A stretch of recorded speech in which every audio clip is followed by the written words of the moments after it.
श्री राधे कृष्ण। आप सभी का हमारे YouTube चैनल पे बहुत बहुत स्वागत है। आइए सुनते हैं नवरात्रि की कथा और जानते हैं महत्व के बारे में। नवरात्रि में माता दुर्गा को प्रसन्न करने के लिए 9 दिनों तक माता की पूजा और अर्चना की जाती है। माता दुर्गा इससे प्रसन्न होकर के मनोवांछित फलों को प्रदान करती है। इन 9 दिनों के दौरान माता दुर्गा के 9 स्वरूपों का पूजन किया जाता है। प्रथमम शैलपुत्री च, द्वितीयम ब्रह्मचारिणी, तृतीयम चंद्रघंटेति, कुष्मांडेति, चतुर्थकम पंचमम स्कंदमातेति, षष्ठम कात्यायनीति च, सप्तमम कालरात्रीति, महागौरीति, चाष्टमम नवमम सिद्धिदात्री च, नव दुर्गा प्रकृतिता। इन 9 देवियों का 9 दिनों तक पूजन किया जाता है।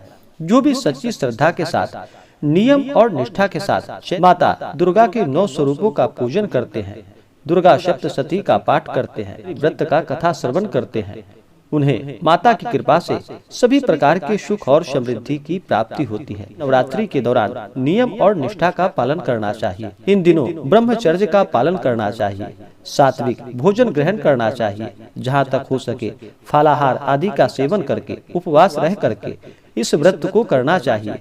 अगर ऐसा संभव ना हो तो रात्रि में एक समय सात्विक आहार भोजन ग्रहण करना चाहिए, जिसमें प्याज लहसुन तामसिक वस्तुओं का प्रयोग ना किया गया हो। किसी के ऊपर नवरात्रि के दौरान क्रोध नहीं करनी चाहिए। अपने मन में किसी के प्रति ईर्ष्या या द्वेष का भाव नहीं लाना चाहिए। नवरात्रि के दौरान किसी भी स्त्री का बिल्कुल भी अपमान नहीं करना चाहिए। माता दुर्गा शक्ति का स्वरूप है और माता दुर्गा सभी जीवों में चेतना रूप में वास करती हैं। इसलिए किसी का भी अपमान नहीं करना चाहिए। धर्म का आचरण करते हुए माता का पूरे विधि विधान के साथ 9 दिनों तक पूजन करना चाहिए। तो आइए सुनते हैं नवरात्रि की कथा। तो बोलिए प्रेम से माता दुर्गा की जय। बहुत समय पहले की बात है कि एक बार बृहस्पति जी ने ब्रह्मा जी से कहा कि हे भगवान, आप अत्यंत बुद्धिमान, सर्वशास्त्र और चारों वेदों को जानने वाले हैं। हे प्रभु, कृपा करके मेरा वचन सुनिए। चैत्र व आश्विन मास में शुक्ल पक्ष में नवरात्र का व्रत और उत्सव क्यों मनाया जाता है? इस व्रत का क्या फल है? इसे किस प्रकार करना उचित है? पहले इस व्रत को किसने किया था, सो विस्तार पूर्वक हमसे कहिए। बृहस्पति जी के ऐसे वचनों को सुनकर ब्रह्मा जी कहने लगे कि हे बृहस्पति, प्राणियों का हित करने की इच्छा से तुमने बड़ा ही अच्छा प्रश्न किया है। जो मनुष्य मनोरथ पूर्ण करने वाली दुर्गा महादेवी सूर्य और नारायण का ध्यान करते हैं, वे मनुष्य धन्य हैं। यह नवरात्र व्रत संपूर्ण कामनाओं को पूर्ण करने वाला है। इसके करने से पुत्र चाहने वाले को पुत्र, धन चाहने वाले को धन, विद्या चाहने वाले को विद्या और सुख चाहने वाले को सुख की प्राप्ति होती है। इस व्रत को करने से रोगी मनुष्य का रोग दूर हो जाता है और कारागार हुआ मनुष्य बंधन से छूट जाता है। मनुष्य की तमाम आपत्तियां दूर हो जाती हैं और उससे घर में संपूर्ण संपत्तियां आकर उपस्थित हो जाती हैं। बंध्या और काक बंध्या को इस व्रत को करने से पुत्र उत्पन्न होते हैं। समस्त पापों को दूर करने वाले इस व्रत को करने से ऐसा कौन सा मनोबल है जो सिद्ध नहीं हो सकता। जो मनुष्य अलभ्य मनुष्य देह को पाकर भी नवरात्र का व्रत नहीं करता, वह इस पृथ्वी पर पशु के समान माना जाता है और किसी भी प्रकार के उसे सुख और समृद्धि की प्राप्ति नहीं हो पाती है। और जो मनुष्य सच्ची श्रद्धा के साथ इस व्रत को करते हैं, उनके सारे मनोरथ पूर्ण हो जाते हैं। हे बृहस्पति, जिसने पहले इस व्रत को किया है उसका पवित्र इतिहास मैं तुम्हें सुनाता हूँ, तुम ध्यान पूर्वक सुनो। इस प्रकार ब्रह्मा जी का वचन सुनकर बृहस्पति जी बोले कि हे भगवान, मनुष्यों का कल्याण करने वाले इस व्रत के इतिहास को मेरे लिए कहो। मैं सावधान होकर सुन रहा हूँ, आपकी शरण में आया हूँ, मुझ पर कृपा करिए और इसके बारे में बतलाइए। तब ब्रह्मा जी कहने लगे कि हे बृहस्पति, जिसने पहले इस व्रत को किया है उसका पवित्र इतिहास मैं तुम्हें सुनाता हूँ, तुम सावधान होकर सुनो। इस प्रकार ब्रह्मा जी का वचन सुनकर बृहस्पति जी बोले, हे प्रभु, मनुष्यों का कल्याण करने वाले इस व्रत के इतिहास को मेरे लिए कहो। मैं सावधान होकर सुन रहा हूँ, आपकी शरण में आया हूँ, मुझ पर कृपा करो। ब्रह्मा जी बोले कि पीठत नाम के मनोहर नगर में एक अनाथ नाम का ब्राह्मण रहता था। वह भगवती दुर्गा का परम भक्त था। उसके संपूर्ण सद्गुणों से युक्त मनो ब्रह्मा की सबसे पहली रचना हो ऐसा यथार्थ नाम वाली सुमति नाम की एक अत्यंत सुंदर पुत्री उत्पन्न हुई। वह कन्या सुमति अपने घर के बालकपन में ही अपनी सहेलियों के साथ क्रीड़ा करती हुई इस प्रकार बढ़ने लगी कि जैसे शुक्ल पक्ष में चंद्रमा की कला बढ़ती है। उसका पिता प्रतिदिन दुर्गा की पूजा और होम करता था। उस समय वह भी नियमों से वहां उपस्थित होती थी। एक दिन वह सुमति अपनी सखियों के साथ खेलने लगी और भगवती के पूजन में उपस्थित नहीं हुई। उसके पिता को पुत्री की ऐसी असावधानी को देखकर क्रोध आया और पुत्री से कहने लगा कि हे दुष्ट पुत्री, आज प्रभात से तुमने भगवती का पूजन नहीं किया। इस प्रकार मैं किसी कुष्ठी और दरिद्री मनुष्य के साथ तेरा विवाह करूंगा। इस प्रकार से कुपित पिता के वचन को सुनकर सुमति को बड़ा दुख हुआ और पिता से कहने लगी कि हे पिताजी, मैं आपकी कन्या हूँ। मैं आपके सब तरह से अधीन हूँ। जैसी आपकी इच्छा हो वैसा ही करो। राजा कुष्ठी अथवा किसी के साथ जैसी तुम्हारी इच्छा हो मेरा विवाह कर सकते हो, पर होगा वही जो मेरे भाग्य में लिखा होगा। मेरा तो इस पर पूर्ण विश्वास है। मनुष्य जाने कितने मनोरथों को चिंतन करता है, पर होता वही है जो भाग्य में विधाता लिख देते हैं। जो जैसा करता है उसको वैसा ही फल कर्म के अनुसार मिलता है, क्योंकि कर्म करना मनुष्य के अधीन है पर फल देवता के अधीन है। जैसे अग्नि में पड़े तृणादि अग्नि को अधिक प्रदीप्त कर देता है, उसी तरह अपनी कन्या के ऐसे निर्भयता से कहे हुए वचन को सुनकर उस ब्राह्मण को अधिक क्रोध आया। तब उसने अपनी कन्या का एक कुष्ठी के साथ विवाह करा दिया और अत्यंत क्रुद्ध होकर पुत्री से कहने लगा कि जाओ, जल्दी जाओ, अपने कर्म का फल भोगो। देखते हैं केवल भाग्य भरोसे पर रहकर तुम क्या करती हो। इस प्रकार से कहे हुए पिता के कटु वचनों को सुनकर सुमति मन में विचार करने लगी कि अहो, मेरा दुर्भाग्य है जिससे मुझे ऐसा पति मिला है। इस तरह अपने दुख का विचार करती हुई वह सुमति अपने पति के साथ वन में चली गई और भयावने कुशयुक्त उस स्थान पर उन्होंने वह रात बड़े कष्ट से व्यतीत किया। उस गरीब बालिका की ऐसी दशा को देखकर भगवती पूर्व पुण्य के प्रभाव से प्रकट होकर सुमति से कहने लगी कि हे दीन ब्राह्मणी, मैं तुम पर प्रसन्न हूँ। तुम जो चाहो वरदान मांग सकती हो। मैं प्रसन्न होने पर मनोवांछित फल देने वाली हूँ। इस प्रकार भगवती दुर्गा के वचन को सुनकर ब्राह्मणी कहने लगी कि आप कौन हैं जो मुझ पर प्रसन्न हुई है। वह सब मेरे लिए कहो और अपनी कृपा दृष्टि से मुझ दीन दासी को कृतार्थ करो। ऐसी ब्राह्मणी का वचन सुनकर देवी कहने लगी कि मैं आदि शक्ति हूँ और मैं ही ब्रह्म विद्या और सरस्वती हूँ। मैं प्रसन्न होने पर प्राणियों का दुख दूर कर उनको सुख प्रदान करती हूँ। हे ब्राह्मणी, मैं तुझ पर तेरे पूर्व जन्म के पुण्य के प्रभाव से प्रसन्न हुआ हूँ।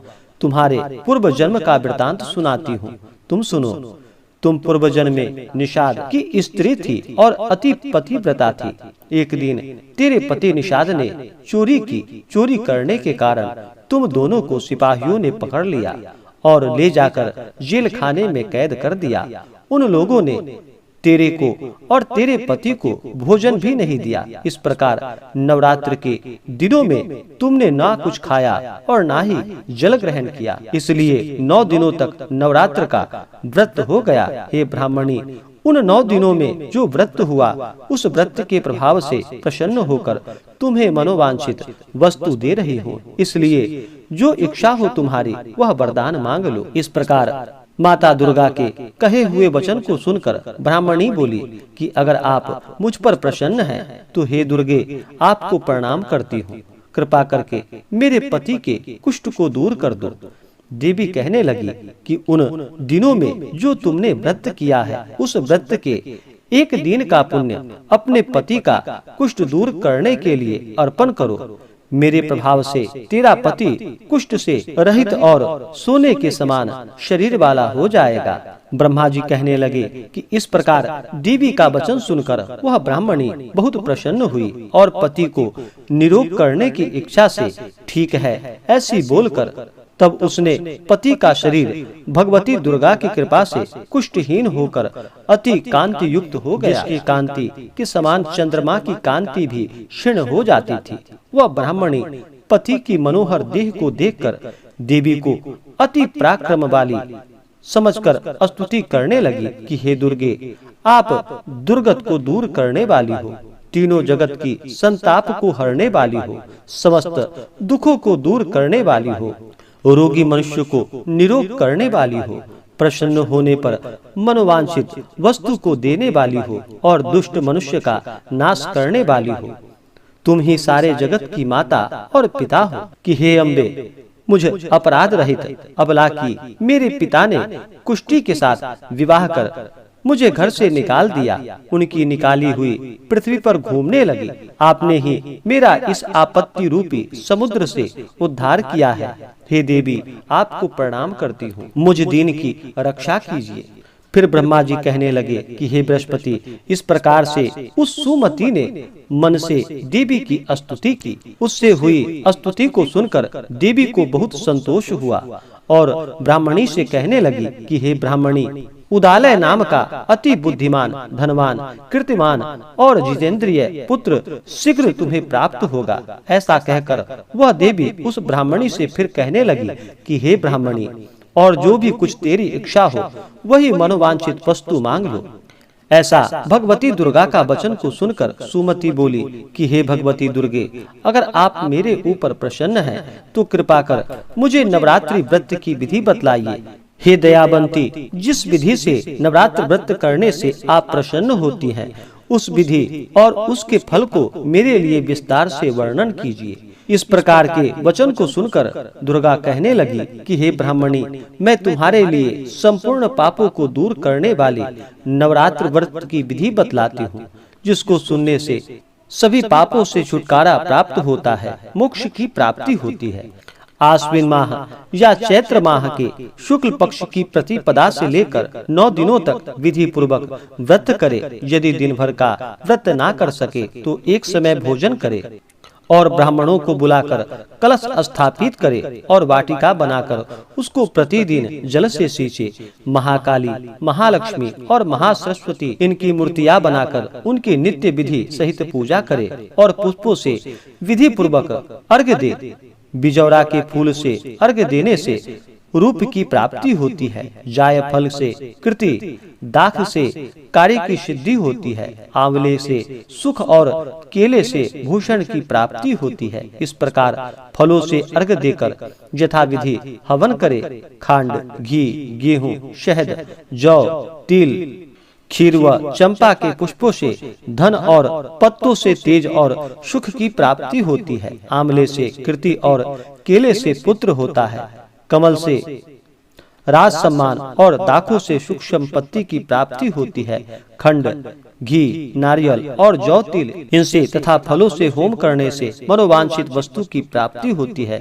व्रत करने वाला मनुष्य इस विधान से होम कर आचार्य को अत्यंत नम्रता से प्रणाम करे और व्रत की सिद्धि के लिए उन्हें दान और दक्षिणा दे।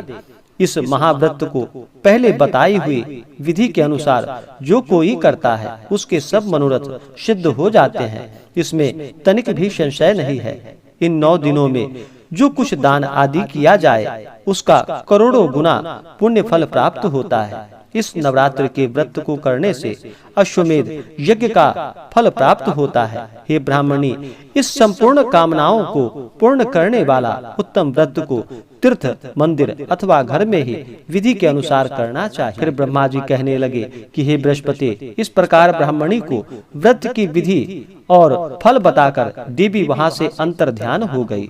जो मनुष्य या स्त्री इस व्रत को भक्ति पूर्वक करता है वह इस लोक में सुख पाकर अंत में दुर्लभ मोक्ष को प्राप्त करता है। हे बृहस्पति, यह दुर्लभ व्रत का महात्म्य तुम्हें बतलाया है। फिर बृहस्पति जी कहने लगे कि हे प्रभु, आपने मुझ पर अति कृपा की है जो अमृत के समान इस नवरात्र व्रत का महात्म्य सुनाया है। हे प्रभु, आपके बिना और कौन इस महात्म्य को सुना सकता है। ऐसा बृहस्पति जी के वचन को सुनकर ब्रह्मा जी कहने लगे कि हे बृहस्पति, तुमने सब प्राणियों का हित करने वाले इस अलौकिक व्रत को पूछा है, इसलिए तुम धन्य हो। यह भगवती शक्ति संपूर्ण लोकों का पालन करने वाली है। इन महादेवी के प्रभाव को कौन जान सकता है। तो बोलिए प्रेम से दुर्गा माता की जय, महाकाली, महालक्ष्मी, महासरस्वती माता की जय, नौ दुर्गा देवी की जय। इसी प्रकार से जो भी सच्ची श्रद्धा के साथ, नियम और निष्ठा के साथ नवरात्रि का व्रत करते हैं, कथा श्रवण करते हैं, दुर्गा सप्तशती का पाठ करते हैं, उनके सभी मनोरथ पूर्ण होते हैं और सभी प्रकार के दुख और कष्ट दूर हो जाते हैं।